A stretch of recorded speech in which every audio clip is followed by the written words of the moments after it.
Good morning, Year 2. Hope you're all safe and well. This is your Monday's literacy lesson. We are now on week 5 and you've been writing your own Bog Baby stories. But before we do that, let's have a look at your spellings.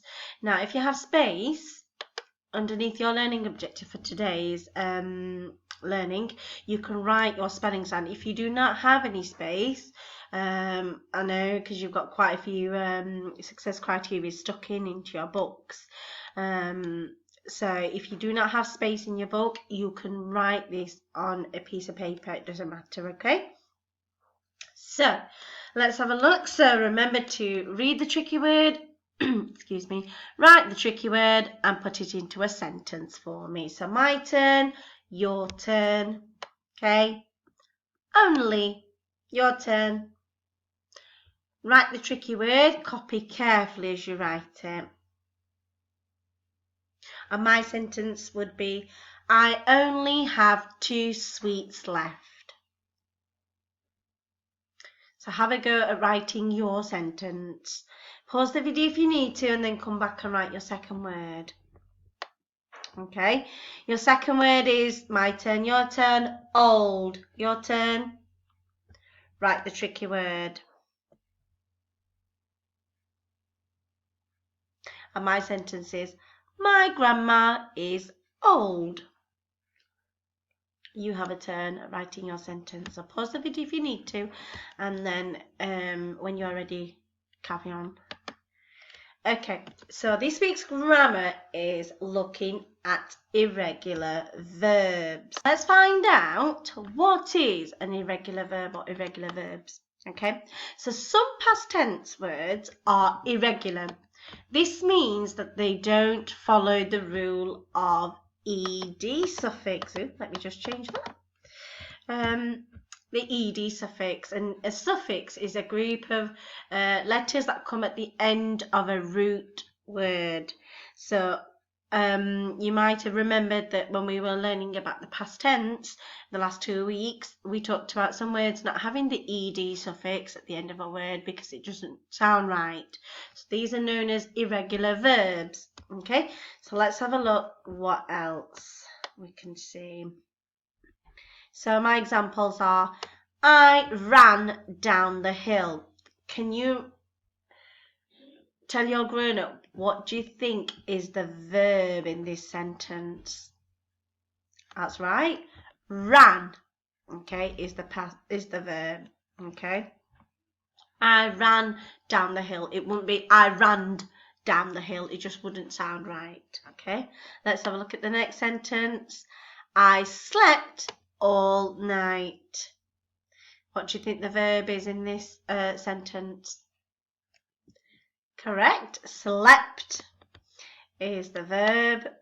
And then I drank some water. So what's the verb? Remember what a verb is. A verb is an action, something that you do. So in this case, drank. So ran, slept, and drank. Okay, all irregular verbs, things that you do. And and you'll notice they do not have the suffix ed at the end. And that's what makes them irregular. So let's have a look at these then. I've got some irregular verbs. So I've got run, swim, begin, go, drink, and see. So I don't want you to write these down, but what I'd like you to do is to discuss this with your grown-up. What is the past tense for each of these words? So you can discuss those. You don't need to write those down for me. So pause the video if you need to, and then come back and check your answers, okay? Okay, let's go through those answers then, please. So we've got ran, swum, so began, went, drank, and saw.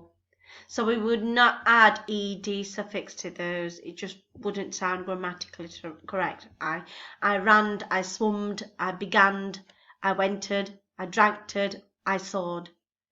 it's just not grammatically correct, so we do not add the suffix ed. So this is why they are irregular verbs. Okay, so today you're going to write the next part of your story. So last week we wrote the beginning of your story, and then we made a start on the middle.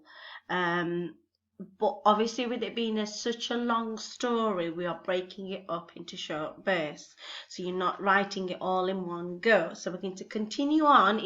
We are still writing the middle, but we're continuing on. So let's have a look at my waggle. So here's my waggle. So what a good one looks like. So let's read it through and you can follow and join in if you'd like to.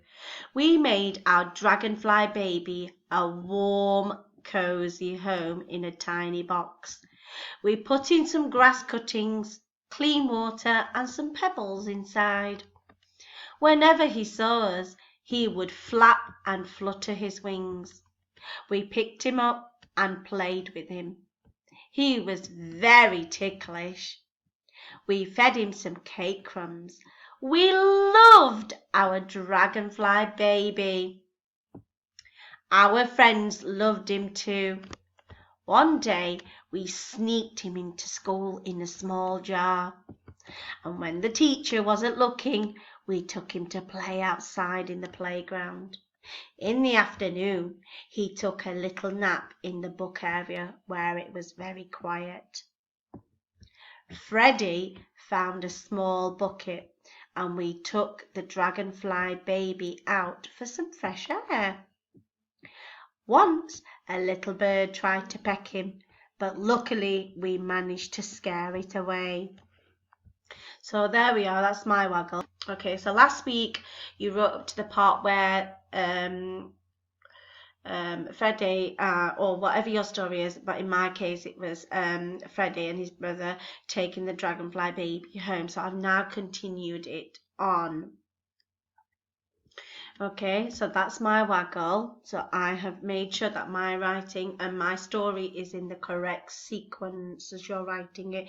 If you still have your if you still have your story maps at home, you can use those to continue on with writing, but use the my waggle. If you haven't, don't worry, use my waggle to support you. So you only write into the bit where they take their dragonfly baby to school, and that's the bit where you need to stop. So please do not continue any further than this, as tomorrow we will continue with this. Okay, it's such a long story, so I want you to take your time and I don't want you to rush. Okay, I want you to have a really good story by the end of all this.